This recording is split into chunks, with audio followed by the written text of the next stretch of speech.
नमस्कार दोस्तों, stock market studies में फिर से एक बार आपको बहुत बहुत स्वागत है। तो आज मैं फिर से आपके सामने कुछ इंपॉर्टेंट कंपनी का अपडेट शेयर करने वाला हूं। तो इस वीडियो को पूरा लास्ट तक देखिएगा और अभी तक अपने चैनल को सब्सक्राइब नहीं किया तो जरूर कर लीजिएगा। कंटिन्यूसली इन्फॉर्मेशन और अपडेट्स पाने के लिए चैनल के ऊपर बने रहिएगा। तो चलो फटाफट देख लेते हैं कौन सा कंपनी है इस वीडियो के अंदर। फर्स्ट जो कंपनी है जिसके बारे में चर्चा करूँ उसका नाम है यूनियन बैंक। तो यूनियन बैंक ऑफ इंडिया जो एक पीएसयू बैंक है, इसके ऊपर एक सर ने मुझे कमेंट किया, सर इसके ऊपर बहुत दिनों से कोई अपडेट आपने नहीं शेयर किया, तो जरूर फिलहाल के लिए क्या सिचुएशन है वो एक बार डिस्कशन करिए। देखिए इस कंपनी के ऊपर मैं पहले ही एंट्री लेके रखा हूँ और मैंने किस बेसिस में एंट्री लिया वो भी मैं आपके साथ डिस्कशन किया था। फिर भी मैं आपको एक हिडन पॉइंट आपके साथ शेयर करूंगा जो मुझे इस कंपनी के ऊपर बाई करने के लिए मजबूर किया। वो क्या है? वो है कंपनी का क्वार्टरली रिजल्ट। ध्यान से देखेंगे तो कंपनी का प्रॉफिट एंड लॉस और वो भी ईयर ऑफ ईयर बेसिस में। तो ईयर ऑफ ईयर बेसिस में दो मार्च 2023 में टोटल रेवेन्यू था 81,000 करोड़ और टिल टू मंथ मतलब करंट ईयर में वो रेवेन्यू बढ़ के होने वाला है 96,000 करोड़। तो सोचिए ये कंपनी का रेवेन्यू कहाँ से कहाँ तक जर्नी किया। मान लेते हो एक्सपेंस थोड़ा सा ज्यादा हुआ, उसके बाद भी देखिए कंपनी का जो नेट प्रॉफिट है वो 8,500 करोड़ से 13,200 करोड़ दिख रहा है और आज तक की सबसे हाईएस्ट प्रॉफिट कंपनी यहाँ पे देखने को मिला। मतलब बेस्ट तरीके से कंपनी यहाँ पे प्रॉफिट को जनरेट करने वाले और ये एक कारण है। दूसरा कारण भी मैं आपको बताऊंगा। दूसरा कारण क्या है? देखिए इन्वेस्टर जो प्रोमोटर के पास होल्डिंग था 83% और प्रोमोटर ने क्या किया, खुद के स्टेक को पिछले बार ही यहाँ पे ओएफएस के माध्यम से बेचा। देखिए कोई भी प्रोमोटर अगर खुद के स्टेक 75% से ज्यादा रखे हैं तो उसको प्रोमोटर को बाकी स्टेक को बेचना पड़ेगा। तो यहाँ पे स्टेक को जब बेचेंगे तो वो किस तरीके से बेच सकते हैं? ओएफएस के माध्यम से, ऑफर फर्स्ट सेल के माध्यम से। तो बेसिकली इस क्वार्टर में क्या देखने को मिला है? इस मार्च क्वार्टर में कंपनी दिखा रहा है कि खुद के जो स्टेक है उसको बेचा है। और सबसे प्लस पॉइंट क्या है? जो सेक्टर के ऊपर फॉरेन इन्वेस्टर ट्रस्ट नहीं करते थे वो ही सेक्टर के ऊपर आज फॉरेन इन्वेस्टर ज्यादा ट्रस्ट कर रहे हैं।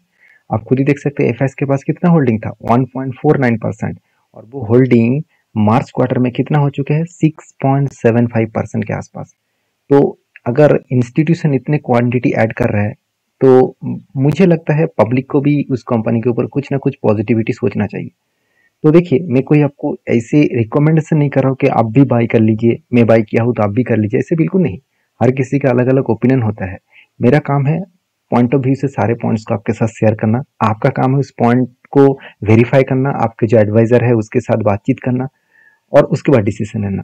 तो देखिए डीएस ने भी कुछ क्वांटिटी को ऐड किया है 6% से 12%, मतलब डबल कर दिया। पब्लिक ने क्या किया, इस क्वांटिटी को बेचा। तो जब अच्छे कंपनी के ऊपर पब्लिक माल को सेल कर रहा है, मतलब सेलिंग पोजीशन में कंटिन्यू दिखने को मिला है और उस टाइम अगर एफआईएस और डीएस ने क्वांटिटी को ऐड करा तो सोचिए कुछ ना कुछ पॉजिटिव थिंकिंग यहाँ पे बढ़े। तो बाकी इस कंपनी के ऊपर जो मेरा ट्रेड है वो मैं आपके साथ शेयर करूँ तो किस लेवल में मेरा ट्रेड है। हिडन पॉइंट्स में हिडन पॉइंट क्या है? देखिए कंपनी जो लोन प्रोवाइड कर रहा है उस लोन सेगमेंट वाइज देखिए रिटेल बैंकिंग के ऊपर 43%। तो बेसिकली रिटेल बैंकिंग से ही बैंकिंग के हाथ में ज़्यादा से ज़्यादा पैसा आते हैं और उस पैसे को कंपनी क्या करते हैं, बिजनेस पर्पस में दूसरों को लोन देते हैं और वहाँ से कंपनी इंटरेस्ट कमाते हैं। और कॉर्पोरेट में कितना लोन है? 26% कॉर्पोरेट के साथ काम करते हैं। ट्रेजरी ऑपरेटर्स के ऊपर 25%। और बेसिकली देखिए कंपनी जो लोन प्रोवाइड कर रहा है, किसको किसको लोन प्रोवाइड कर रहा है? एग्रीकल्चर में 46% और सिक्योरिटीज में 28% और इंडस्ट्रीज में 12% और लोन पर्सनल लोन में 12%।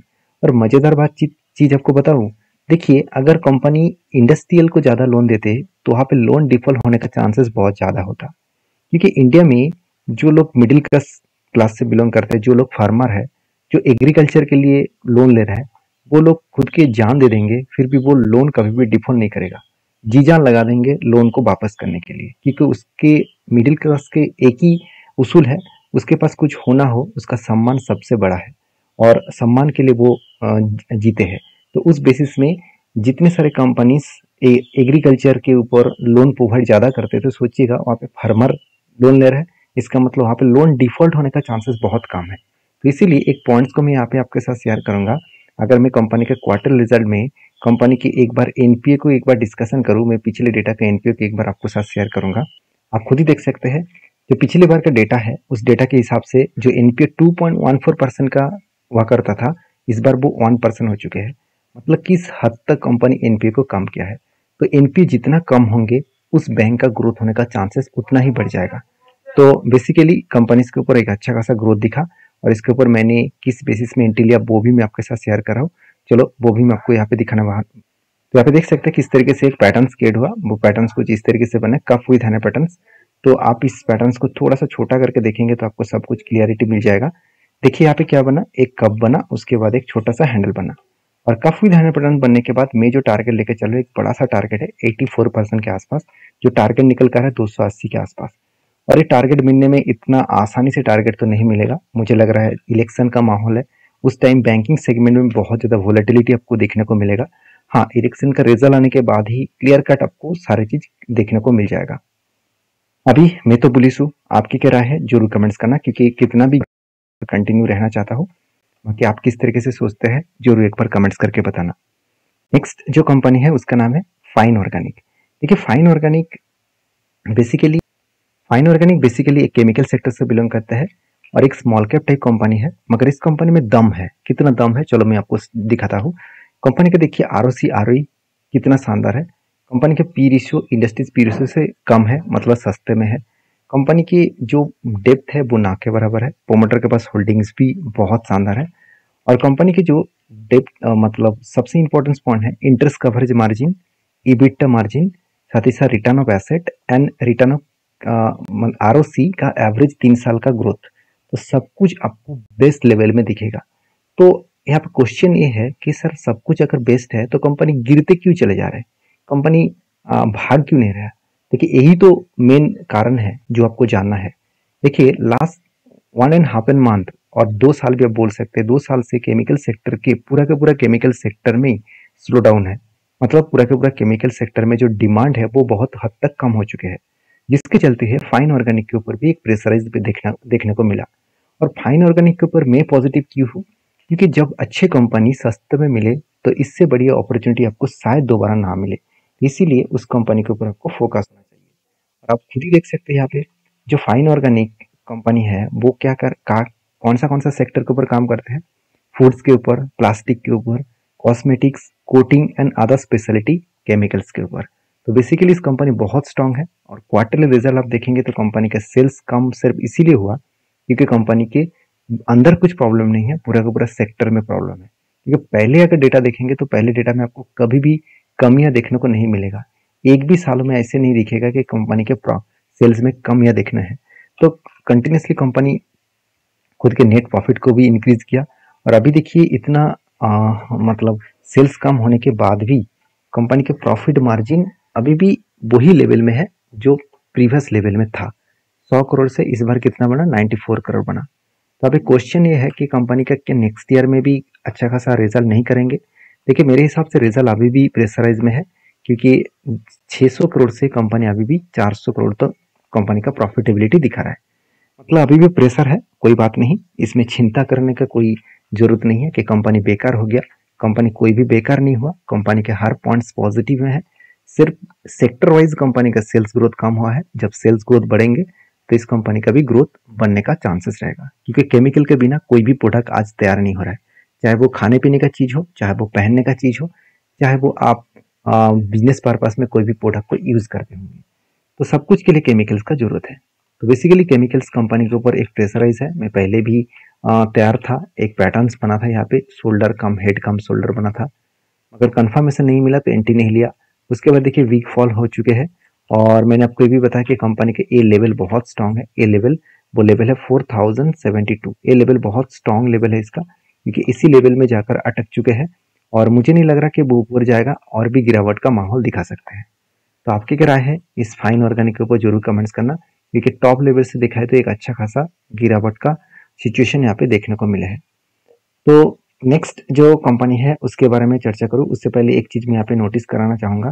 देखिए फाइन ऑर्गेनिक के ऊपर एक रेंज ट्रेड बना है। वो रेंज कुछ इस तरीके से बाइंग का रेंज बना जो निकल कर आ रहा है करीबन करीबन। में एक बार थोड़ा सा मार्किंग कर लूँ, एक्चुअली लेवल यहाँ से आ रहा है।